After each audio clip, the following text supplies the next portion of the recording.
Amin.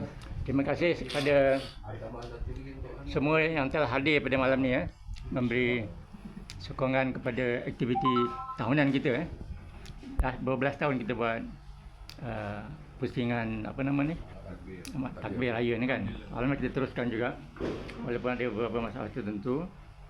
Terima kasih semua yang telah hadir pada hari ini, dan sempena hari raya yang kita sambut sekarang ni, saya bagi pihak keluarga saya memohon maaf jika banyak berlaku kesalahan, kesilapan, semakan terminum, terhalalkan, dan kita hiduplah secara aman, damai, bermasyarakat di sini seperti biasa, dan kita perkukuhkan lagi insya-Allah. Sekian, Assalamualaikum warahmatullahi wabarakatuh. Silakan. Kami pun tak ada persediaan yang hebat. Apa yang ada silakan. Ini pasal kopi ni, dia tak boleh buat. Ada kopi. Tapi untuk orang bujang tak boleh lah. Tapi hari ni